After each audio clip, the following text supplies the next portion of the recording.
পর্ব ৯৯। নকল কাকাবাবু। রাস্তায় গাছ পড়েছিল, বাস এগোনোর কোনো সম্ভাবনাও দেখা যাচ্ছিল না। এই সমস্ত দেখে বাসের লোকজন খুবই বিরক্ত হচ্ছিল, কিন্তু কি আর করা যাবে। আরে ভাই, একটু সাহায্য করো না, গাছ পড়ে গিয়ে আমার কাকার পায়ে ভীষণ চোট লেগেছে, বয়স্ক মানুষ চলতে পর্যন্ত পারছে না, কি যে করি। এক্ষুনি কাকাকে হসপিটালে নিয়ে যাওয়া দরকার। হঠাৎ বাসের সামনে দাঁড়িয়ে থাকা লোকগুলোর মধ্যে থেকে একটা ছেলে বলল, বয়স বেশি না, ওই ৩০-৩২ হবে। আমরা চারজন এই পাশের গ্রাম থেকেই আসছি, কাজের জন্য পাহাড়ের উপরে যাচ্ছিলাম, কিন্তু যেতে আর পারলাম কোথায়। মাঝপথে গাছটা পড়ে সব চৌপাট করে দিল, ঝড় বাদলার জন্য এই অবস্থা।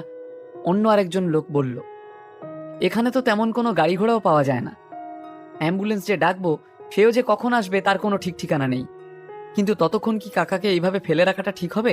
আরেকজন ছোকরা নিচু গলায় বলল, কিন্তু তার মুখের ভাবভঙ্গি দেখে বিশেষ ভালো ঠেকছিল না। ওদের কথায় কান দিও না, এক্ষুনি গাড়ি ঘোরাও আর যত তাড়াতাড়ি সম্ভব এখান থেকে চলো। নীল কিছু একটা আঁচ করতে পারছিল। অমিও নীলের কথা শুনে মুখ বেঁকিয়ে বলল, আরে আজব তো, তোর বাপ মা কি তোকে কোনো শিক্ষা দীক্ষা দেয়নি নাকি? দেখতে পাচ্ছিস না এখানে একজন অসুস্থ হয়ে পড়েছে?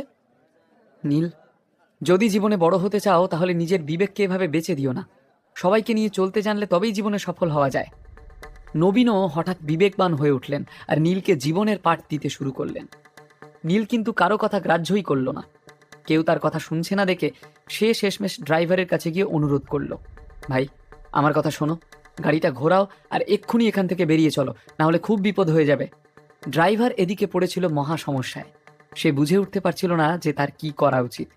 একটু আগেই এই বড় লোকেদের বাঁচাতে গিয়ে উল্টে তাদের ধমক শুনতে হয়েছে, আর এখন এই লোকটার কথা শুনলে যদি আবার কিছু হয়। তাই সে মাথা চুলকোতে লাগলো। এরই মধ্যে অবন্তিকা এগিয়ে এসে বলল, ড্রাইভার দরজা খুলে দাও আর ওদেরকে উঠে আসতে বলো।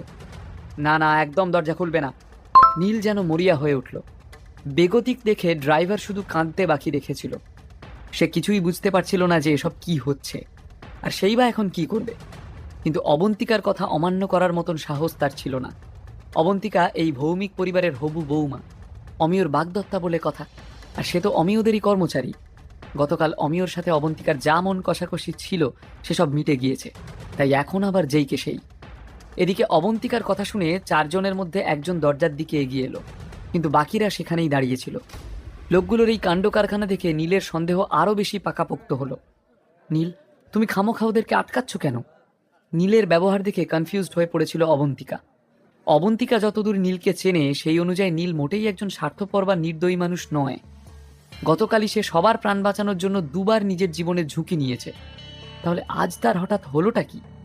অবন্তিকা